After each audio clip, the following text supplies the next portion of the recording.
Magandang umaga, kaibigan. Narito ako sa aming driveway kung saan gumawa ako ng markang X para malaman ng operator na magdi-deliver ng aming lupa kung saan niya ilalagay ang aming in-order na 1 yardang lupa. Umorder kami ng black soil na may halong ah, mga pataba at mga makakabuting sangkap para maging malusog ang mga halaman. 1 yarda yon, sapat na. Sana yon, I think sapat na yon para mapuna ng aming mga malalaking paso dito na gagawin naming taniman para sa mga bulaklak at at mga gulay. Kaya sa susunod nyo makitang video, makita nyo na yung 1 yarda na sinasabi ko. $176 yon, may discount na yon. Typically close to $200 Canadian yon, pero dahil may mga discount sila at minsan wini-waive na nila yung deliver na $20, ay nakakatipid kayo ng konti. Mas mabuti pa rin ang pag-order sa mga bulko-bulkong mga kumpanya tulad itong Big Yellow Bag na makikita ninyo, kumpara sa pagbili nyo ng sako-sako sa big box stores. Kahit sa Costco kayo bumili, mapapamahal pa rin kayo. Kaya i-consider nyo ito, ang pagbili ng lupa, ng 1 yardang lupa. Lagi kayo makakatipid nun kung sa mismong landscaper kayo kukuha ng mga kumpanya, kung saan mga landscaper at lawn care guys ay umu-order. Okay?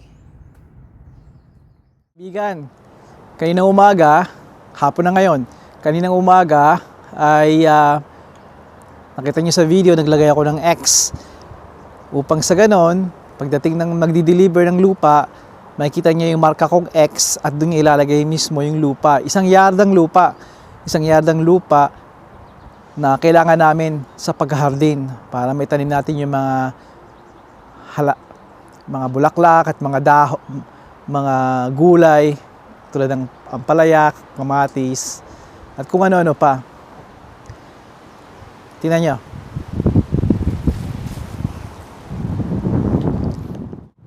Ikita ninyo, ang galing ng forklift operator, di ba?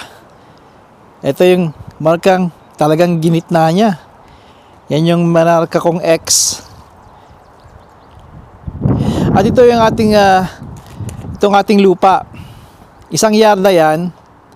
Ibig sabihin, 3 talampakan ng taas, 3 talampakan ng lapad, paikot.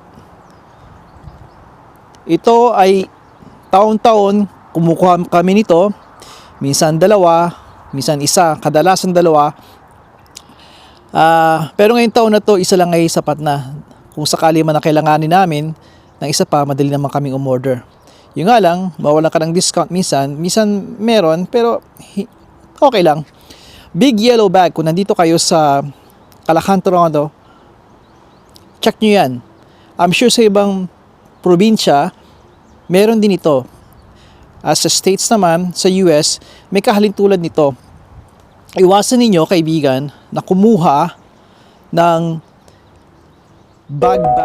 Wala na naman ako namatay na naman ng kusa to. I think may problema talaga ako hindi sa camera, kundi sa mismong yung chip, yung memory card. Kaya kailangan kong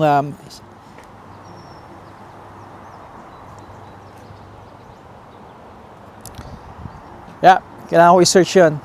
Ito nga, kaibigan, ito ay maraming uri ang big, itong kumpanya to, ang Big Yellow Bag.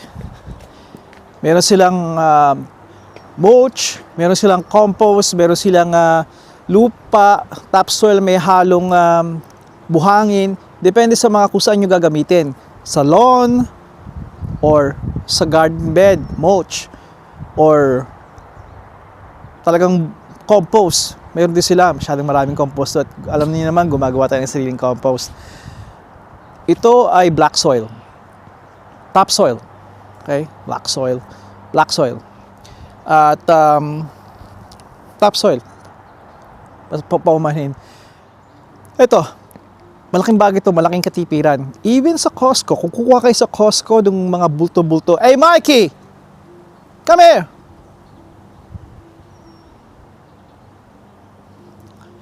Walang ginawa kundi titigan ako. Sandali lang ha. I-video ko si Mikey. At umupo pa. Umupo pang loko. Si Mikey ay isa sa mga... Let's see.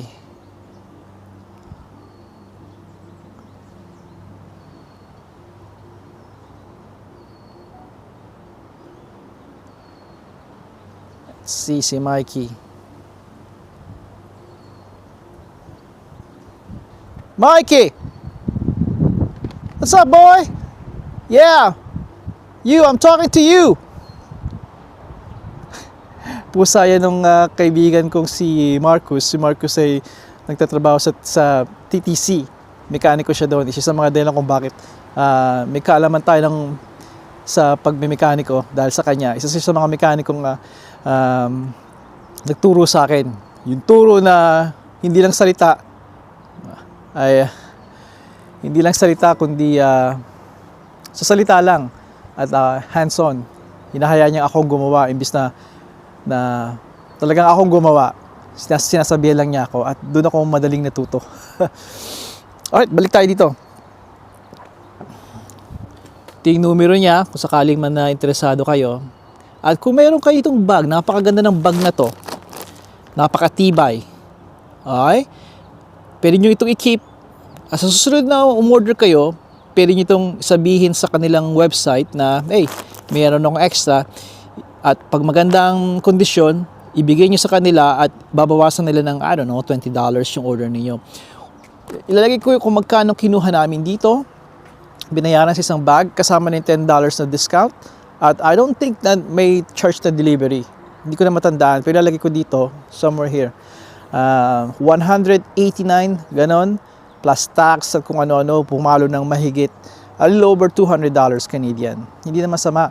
Dahil kung bibili kayo ng ganito karami, isang yarda, na bag by bag, mahinang 300, maybe even more.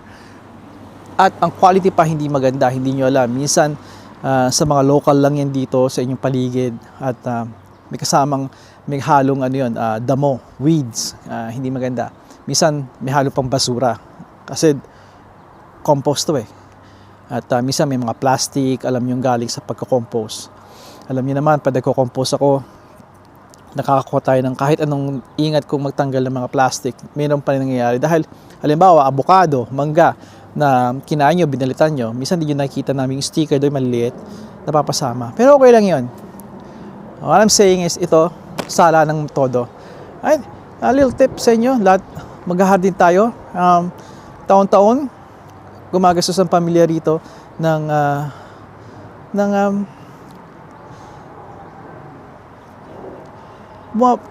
gumagastos kami sa paghahardin, pero sulit naman. Right?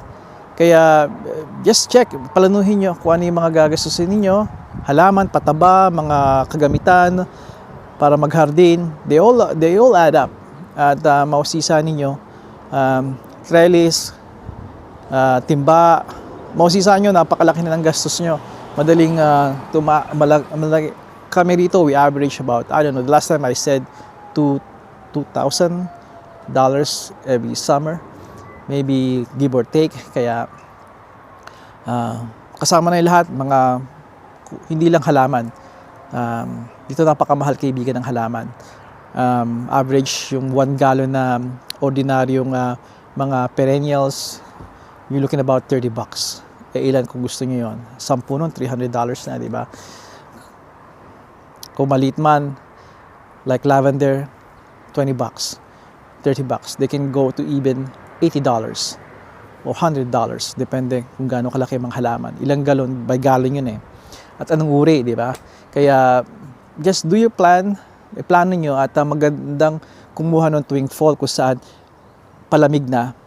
At kung alam yung perennial yon, bibili kayo sa next year ay mayroon na kayong tanim kung bibili nyo ng fall. Kagandahan nun, half the price or even more than half tinake off na nila yon, tinake off na yung presyo. Kung $30 yun, that's probably $15, maybe $10, $12.99. Okay kaibigan, dito ako magpapaalam sa inyo at marami tayong mga gagawing mga pagtatanim. Alam kong hindi popular to sa channel ko pero kinagigiliwan ko ito at bakit hindi? Gawin nyo ang gusto ninyo, gawin nyo ang kinagigiliwan ninyo at huwag pa pressure sa ibang mga, kung gagawin ninyo ang kinagigiliwan ninyo, and yun naman na importante.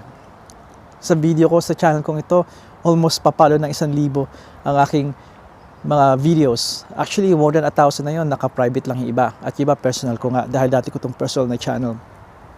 At wala akong masyadong subscribers, even engagement dito, pero alam kong masaya ako, yun ang importante. Masaya ako. At yun ang importante, kaibigan. Sana ganoon din kayo. Makita nyo rin yung ganong angulo. Di ba? Hanggang sa muli, kaibigan, padayon.